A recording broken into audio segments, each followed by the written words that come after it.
Hello guys, എല്ലാവർക്കും സുഖമല്ല. അപ്പം ഇന്ന് നമ്മൾ ഉണ്ടാക്കാൻ പോകുന്നത് ഒരു അടിപൊളി നെയ്ച്ചോറാണ്. ഇതിന് നമുക്ക് ജീരകശാല റൈസ് വേണമെങ്കിൽ എടുക്കാം, പക്ഷേ എൻ്റെ കയ്യിലുള്ളത് നോർമൽ ബിരിയാണി റൈസാണ്, അതുകൊണ്ട് ഞാൻ അതാണ് എടുത്തത്.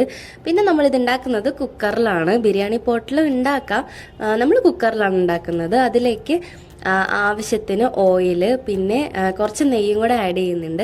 അതിലേക്ക് ഈ വക സാധനങ്ങളൊക്കെ നമ്മൾ ആഡ് ചെയ്ത് കൊടുക്കണം. ഇതിൻ്റെ പേര് എനിക്ക് കറക്റ്റായിട്ട് അറിയില്ല, നിങ്ങൾക്കറിയാമെന്ന് എനിക്കറിയാം.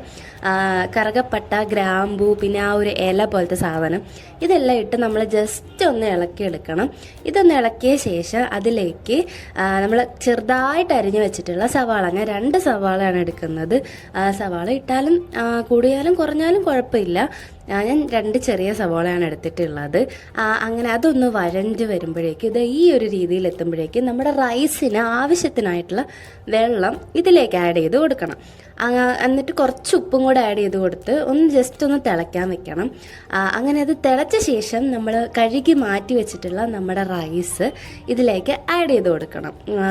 റൈസ് എത്ര എടുക്കുന്നോ അതിനനുസരിച്ചാണ് നമ്മൾ വെള്ളം എടുക്കേണ്ടത്. ഇതിൻ്റെ കറക്റ്റ് കണക്ക് എനിക്കറിയില്ല, അമ്മയാണ് എടുത്തു തന്നത്. അങ്ങനെ നമ്മൾ റൈസൊക്കെ ആഡ് ചെയ്ത് നന്നായിട്ടൊന്ന് ഇളക്കിയിട്ട് കുക്കർ അടച്ചു വെച്ചു. ഇനി നമ്മളിതിലേക്ക് ആവശ്യത്തിനായിട്ടുള്ള വേറെ കുറച്ച് സാധനങ്ങളുണ്ട്. അതാണ് നമ്മുടെ കാഷ്യൂനട്ട്, കിസ്മിസ്, പിന്നെ കുറച്ച് സവാള ഞാൻ ഫ്രൈ ചെയ്തെടുക്കുന്നുണ്ട്, ജസ്റ്റ് ഒന്ന് ഡെക്കറേറ്റ് ചെയ്യാൻ വേണ്ടിയിട്ട്.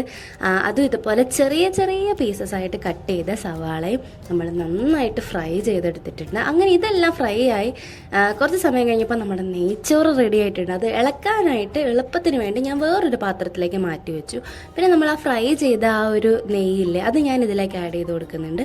പിന്നെ നമ്മുടെ സാധന സാമഗ്രികളൊക്കെ ഇട്ട് നമ്മളൊന്ന് ഡെക്കറേറ്റ് ചെയ്തെടുക്കുന്നുണ്ട്. സത്യം പറയാൻ അടിപൊളി ടേസ്റ്റ് ആയിരുന്നു. ഞാൻ ഫസ്റ്റ് ടൈമാണ് ഉണ്ടാക്കുന്നത്, പക്ഷെ നല്ല ടേസ്റ്റ് ഉണ്ടായിരുന്നു.